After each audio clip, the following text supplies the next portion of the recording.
Hello guys, I hope you enjoyed the intro. If you did, definitely let me know in the comments down below. But today we are going to be comparing two watches. That is right, you guys asked for it. So I am going to be comparing two of my favorite divers under the $1,000 price mark and over $500. So up first, for our first contestant, we have the Steinhart Ocean 500 Titanium. This was loaned to me by my buddy Ernie. Ernie has been incredibly patient, so give him some love in the comment section down below. I really appreciate it. And it is going to go up against my all-time favorite, the Christopher Ward Trident Pro 600. So I am going to switch up the camera angles and get right on into the action.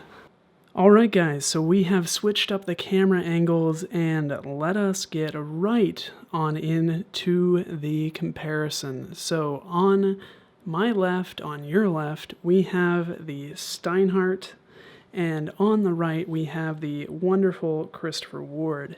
Now, the first category of our comparison is value, or what each watch offers to the consumer for the price. So let us take a look at the Steinhart here for a second. So this watch comes in at about 550 USD.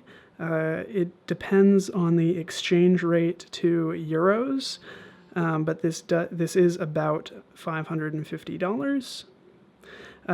So for $550, you get a nice ceramic bezel that reflects light very, very well. You have a domed sapphire crystal, this very, very legible design from Steinhart, and you get a titanium case. In addition, you get a titanium bracelet, but I actually don't have that on the watch at the moment, so my apologies for that. This has a signed crown. Hopefully you can see that there, and boom, without missing the best part here, you have a display back case, so you can see that very nice ETA 2894 movement. So honestly, you know, for $550, I think it is above average. You know, I think this stands out among its competitors given the price. And honestly, you'll be able to tell at the end of this comparison, but this watch packs a lot of punch for the price. So for that reason, I would give it an 8 out of 10 in the value category. Now, some might say that comparing a watch to another watch double its price is unfair. But the Christopher Ward is $910, and there are a few differences, but there are also, you know, a lot of similarities. So I think they are worth comparing. Now, the Christopher Ward also has a ceramic bezel, but this bezel does not have the lume engraved in the numbers. So this 30, for example, right by my thumb, does not light up at night, whereas that 30 on the Steinhart does. That being said, this has a 2824-2 movement, but the newer versions have the Sellita SW200 movements, which are pretty comparable. This has a stainless steel, case and bracelet. It does also have a nice signed crown with that C and W there. I don't know if the camera is getting it. Hopefully it is. And it has kind of this engraved case back, and I hope the camera is able to focus. Maybe not. Here, I'll have to undo it for you. But there is the engraved case back. Has that little sign buckle, which is a nice addition. But honestly, this is my daily watch. This is a watch that I'm very fond of, and I don't want to be too biased in this review. Also, I forgot to mention, you have that guilloche pattern on the dial there. I'm not entirely sure. Can you guys see that wave texture? It's a nice addition to a diver. But as I was saying, I don't want to be too biased. Honestly, I think this watch is what pretty average for the price, honestly. What you would expect when you're paying $900 for a watch. And for that reason, I think it only earns a 7 out of 10. 7 out of 10 is, 70% or a C. I think it is pretty average. The Steinhart has a few, advantages on the Christopher Ward in terms of value. It has that titanium, it has the display back case with a little bit of a nicer movement, and the bezel is a little bit easier to operate. And I'm kind of skipping ahead, so I don't want to do that too much. And I'm actually just going to move right on ahead, but I do think the Christopher Ward earns a solid 7 out of 10 in the value category. Okay, so the next category is fairly subjective. This is, of course, the movement. And these two watches have fairly similar movements. The Steinhart, and let's get us another shot of the back there. The Steinhart has a very beautifully decorated ETA 2894 A2 movement. And as you can see there, it has a nice signed rotor. Honestly, it's just really, really beautiful, really nice to look at, and it is quite impressive that Steinhart managed to get the 500 meters of water resistance on this watch with this displayback case. Both watches actually operate at the same frequency and have very similar power reserves. I think the Steinhart has 42 hours, and the Christopher Ward has like 44 or 40. So they are very similar in those regards. Honestly, the jewels inside the movement do not matter, in contrast to what a much younger version of me thought. The jewels don't really matter. So honestly, I think the Steinhart, because of the nice decoration, earns a slightly higher score in the movement category. It is also a newer movement. So I think it earns an 8.5 out of 10 in the movement category. And let us take another look at the Christopher Ward and its wonderful sweeping second hand. It's a very skinny and beautiful second hand, but I do believe that the movement inside this watch earns an 8 out of 10. Alright guys, so sorry for that cut. There was somebody being rushed to the ambulance and being rushed to the hospital. Anyway, we are now talking about the design of both of these pieces, and I do think that the Christopher Ward barely wins out in this category. This is a first for the Christopher Ward. And let us take a closer look. So the Steinhart is definitely designed more of like a tool watch. It has the very legible hands, and it has this nice titanium finishing. It has a very easy to operate bezel, and the bezel does have some play to it, which is not very good. But the bezel does have that loom, which you can see while diving underwater. In addition, the crown is very easy to use, which is always nice when dealing with watches.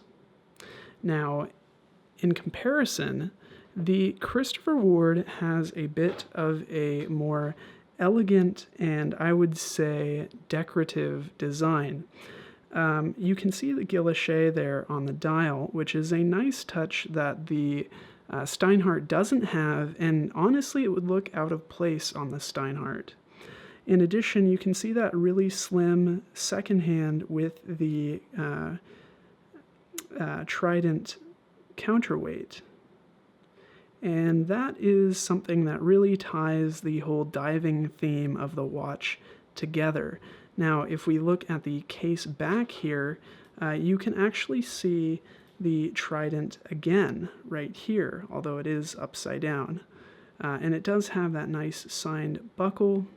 Honestly, everything about the design of this piece actually screams like sophistication and class, And this really is, to me, it feels more of like a watch you would wear through your everyday or maybe in a dressy scenario rather than diving into the ocean with the piece, which is definitely the opposite of the Steinhart.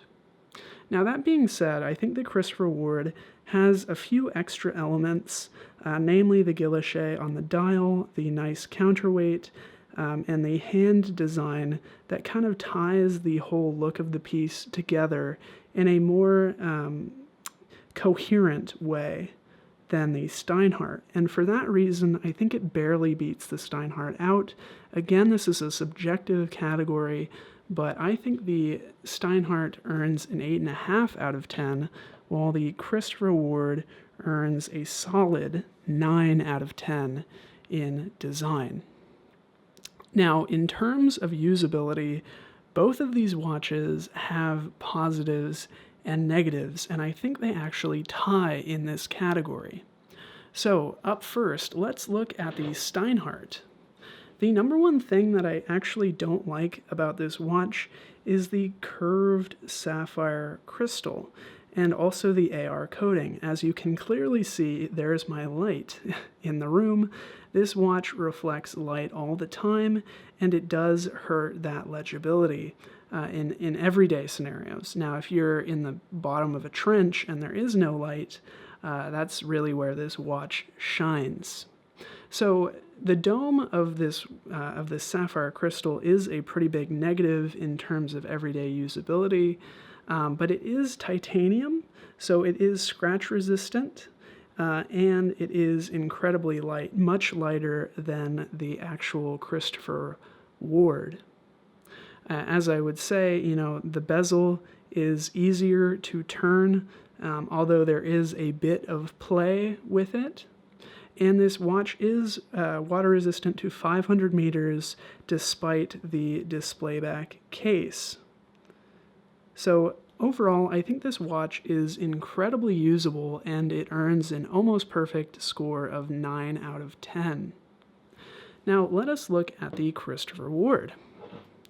So the Christopher Ward doesn't have that domed sapphire glass, so you can see it does reflect light differently than the Steinhart, but I would say it is a little bit better. Just with my time with the watch, it's not as noticeable. This watch is also rated to 600 meters of water resistance, although honestly anything above 200 is really really beyond my use cases, as I don't really go diving. And I would say that this watch, it's not entirely comfortable. The clasp does kind of dig into my wrist while I'm, sitting at the computer typing, which is unfortunate. And as you can see by the use on the little clasp back, I do quite a bit of typing on metal surfaces with this watch, so everything gets scratched. But that being said, this watch is incredibly usable. When I'm not at a desk, it is incredibly comfortable. I would say the same about the Steinhart. And honestly, I think both of these watches tie in this category. So the Steinhart earns a 9 out of 10, and this wonderful Christopher Ward also earns an almost perfect 9 out of 10. Okay. So the final category in this review is quality, or how much the manufacturer actually paid attention to detail. Now, the one major gripe that I would say with the Steinhart, and actually there are two major gripes, the finishing on this titanium is not the best. If you see kind of in the light there, kind of toward this end, there are some scratches, and that's actually not from use. That is just messing up in the finishing on the Steinhart, and it is more apparent on the actual titanium bracelet. There isn't actually that much exposed titanium on the watch head itself. So the finishing is a pretty big negative. The other negative I would say, and this is kind of hit or miss, so I'm not actually going to factor this into the score, Some people have commented on a few of my videos that the power reserve on this watch is not what it claims to be. I can tell you from experience with this watch that the movement is working as expected, but I believe Ernie, the guy who loaned me this watch to review, said he had some problems with the rotor, and somebody else mentioned that they had some issues with the power reserve lasting maybe a day, which is very, very, very bad. Not what you would expect for a $500 watch. Anyway, everything else about the watch does scream quality. I think the finishing on the hands and the indices at every hour position looks amazing. I think the kind of engraved and luminova filled ceramic bezel is also pretty amazing. And I think the signed crown on this watch is actually better than the signed crown on the Christopher Ward, and it is incredibly easy to unscrew, unwind, and adjust the watch.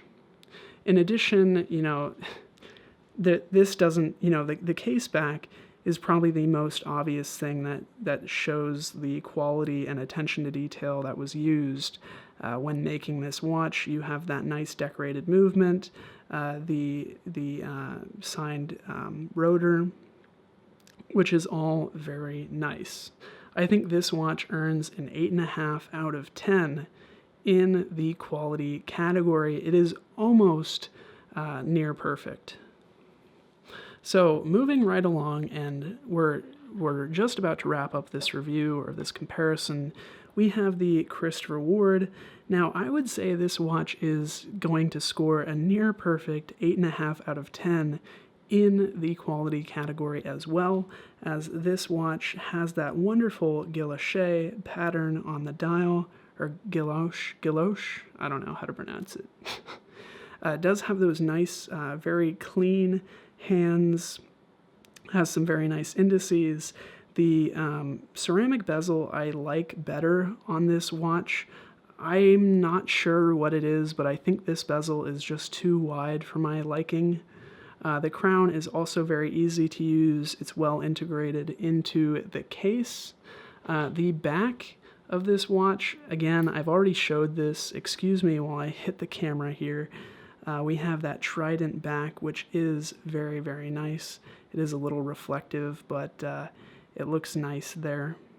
We have that signed buckle, the signed little clasp here. And overall, I just think the styling on this watch is just a little bit more refined. It isn't a tool watch, as we were talking about before, like the Steinhart is. So I would give this an 8.5 out of 10 as well. So let us finish up our review by tallying the total scores. And the Steinhart actually, I don't know if you guys really expected this, but the Steinhart actually ends up being the winner of this comparison. I honestly didn't expect it. The Christopher Ward is like my everyday go-to watch. So hopefully this proves to you guys that I'm not completely biased here. The Steinhart earns a total of 85 out of 100 points, while the Christopher Ward over here earns only 83. Now, both of these watches would qualify for my silver seal of approval, and honestly, I think both of them earn it. But the Steinhart is just ever so slightly on a higher level than the Christopher Ward, by about 2%. So I hope that you guys enjoyed this comparison. I'm going to flip the cameras around one more time so I can say a proper goodbye, and let's do it. So I hope that that comparison was entertaining, maybe a little bit informative. I hope you guys got to see everything you wanted to see between these two watches. If you're new to the channel, subscribe. It definitely helps me out a ton. And if you would like to support the channel in a more direct way and actually get access to completely exclusive, never-before-seen videos that come out every single month, then head on over to the link in the description down below for our Patreon. Again, you will get access to those exclusive videos for as little as $1 a month. So definitely go check it out. My name is Josh, this is the Perfect Timepiece channel. Thank you so much for watching. I forgot to do my signature thing. Thanks for watching. Have a happy Monday, and I will see you all tomorrow. Bye.